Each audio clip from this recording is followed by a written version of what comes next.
नमस्कार, आप देख रहे हैं मैनपुरी सिटी न्यूज और मैं हूं आपके साथ अनुष्का। रुक कर लेते हैं आज की मुख्य खबरों की ओर। किशनी में महापरिनिर्वाण दिवस से ठीक पहले किशनी बस स्टैंड के पास राजमार्ग किनारे स्थापित बाबा साहेब भीमराव अम्बेडकर की मूर्ति को अज्ञात शरारती तत्वों ने क्षतिग्रस्त कर दिया। सुबह जब स्थानीय लोगों को इसकी जानकारी हुई तो क्षेत्र में रोष फैल गया और मौके पर भारी भीड़ एकत्रित हो गई। कुरावली में थाना कुरावली क्षेत्र के रहने वाली एक महिला ने अपने ही गांव के युवक प्रवीण पर लगातार कई दिनों से छेड़छाड़ और अश्लील हरकतें करने का आरोप लगाया। पीड़िता का कहना है कि प्रवीण आए दिन उसका पीछा करता है, अश्लील टिप्पणियां करता है और विरोध करने पर जान से मारने की धमकी देता है। लोगों ने मूर्ति क्षतिग्रस्त करने वालों के खिलाफ तुरंत कार्रवाई और गिरफ्तारी की मांग करते हुए प्रदर्शन किया। प्रदर्शनकारियों का कहना था कि इस कृत्य से समाज की भावनाएं आहत हुई हैं, इसलिए दोषियों को कड़ी सजा मिलनी चाहिए। सूचना पाकर पुलिस टीम मौके पर पहुंची और स्थिति को संभाला। पुलिस ने बताया कि मामले में मुकदमा दर्ज कर लिया गया है तथा शीघ्र ही आरोपियों को गिरफ्तार किया जाएगा। पुलिस टीम आसपास के सीसीटीवी फुटेज और स्थानीय सुरागों के आधार पर जाँच कर रही है। विधायक जी, आज आप अंबेडकर प्रतिमा के पास किशनी में आए हैं, क्या मामला है? आज हमारे पूज्य बाबा साहब अम्बेडकर जी की परिनिर्वाण दिवस है और अफसोस की बात, आज के दिन हम सभी लोग बाबा साहब को भगवान की तरह पूजते हैं, उनको स्मरण करते हैं और शांतिपूर्ण तरीके से उन्हें श्रद्धा अर्पित करते हैं। लेकिन अफसोस की बात कि आज के इस दिन पर जानबूझ के कुछ शरारती तत्वों द्वारा पूज्य बाबा साहब की मूर्ति को खंडित किया गया और इसी के संदर्भ में हम लोग धरने पर बैठे। और ये कोई पहली घटना नहीं है, इससे पहले सठिका माह में 2 बार मूर्ति खंडित की गई।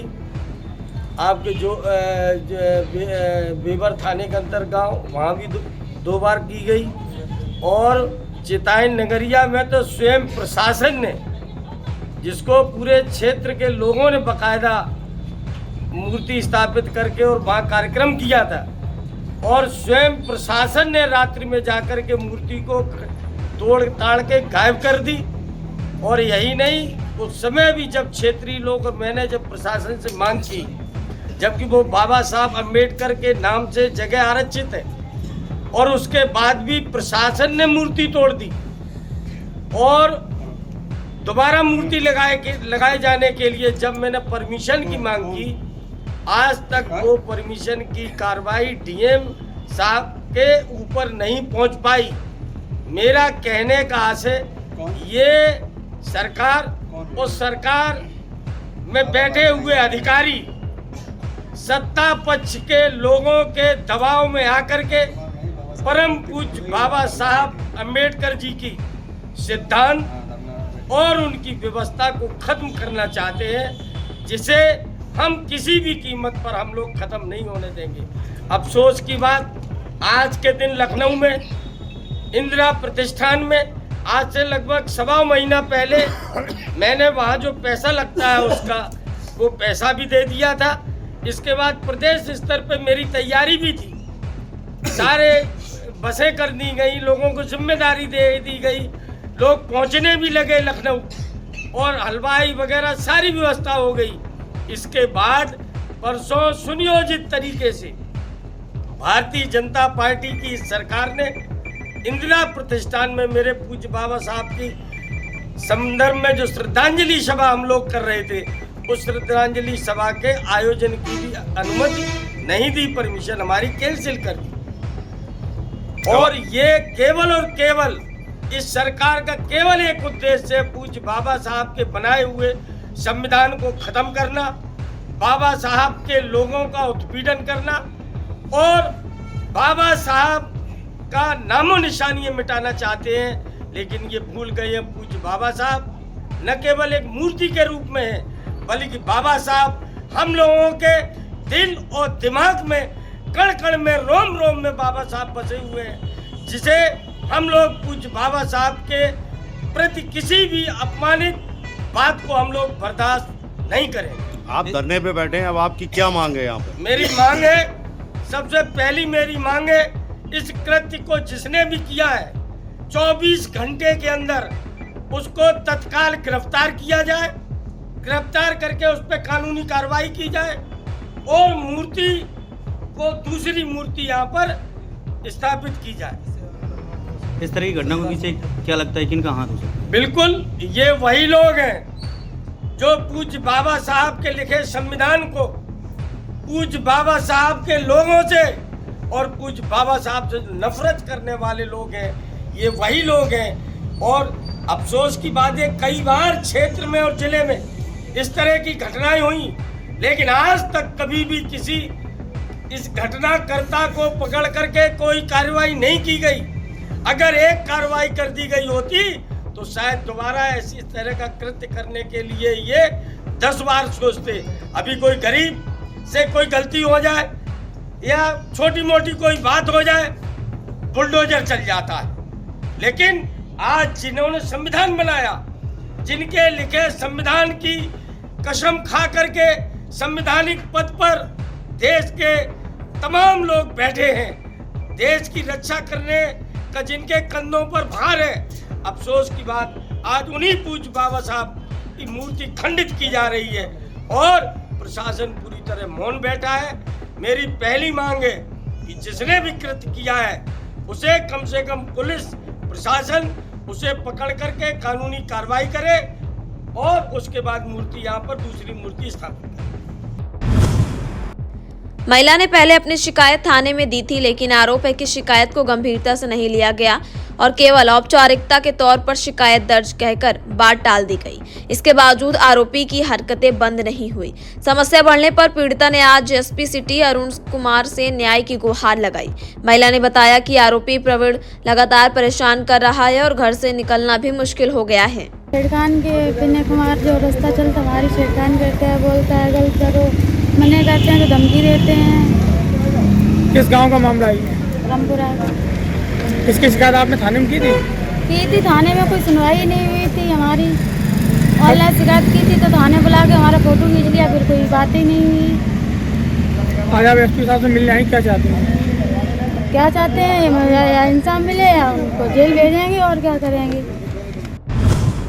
पुलिस अधीक्षक मैनपुरी के कुशल निर्देशन में आज परिवार परामर्श केंद्र का आयोजन किया गया। केंद्र में कुल 42 पत्रावलियों पर सुनवाई की गई, जिनमें से 4 मामलों में समाधान निकालते हुए पक्षों को विदा किया गया।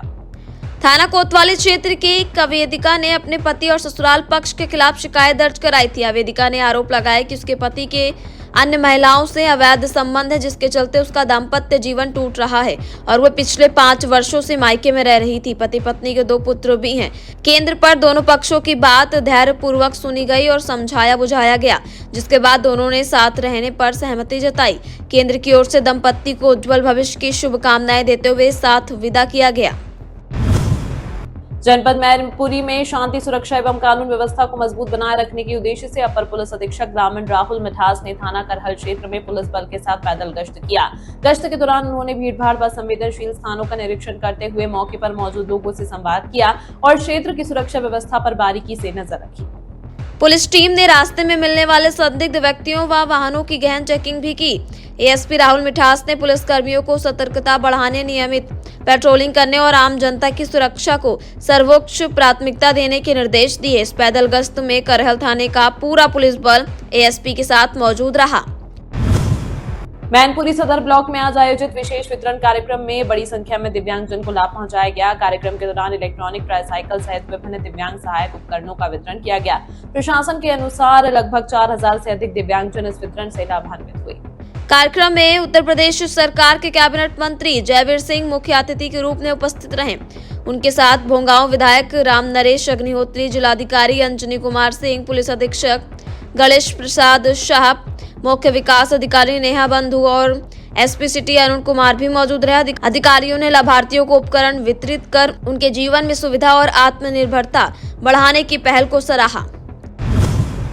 मैनपुरी जनपद के डालूपुर थाना क्षेत्र का मामला सामने आया है, जहां बरनाहल निवासी राममिलन शाक्य ने पेट्रोल पंप संचालक पर गंभीर आरोप लगाए हैं। पीड़ित राममिलन शाक्य ने बताया कि उनका मिलन पेट्रोल पंप कोसमा चौराहा और नवाटेड़ा क्षेत्र में स्थित है।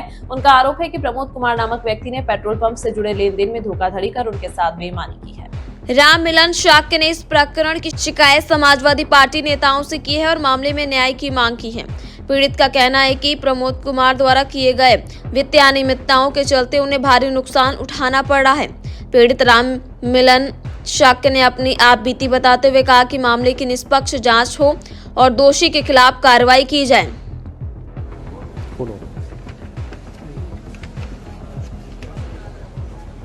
हमें न्याय कहीं नहीं मिल पाएगा।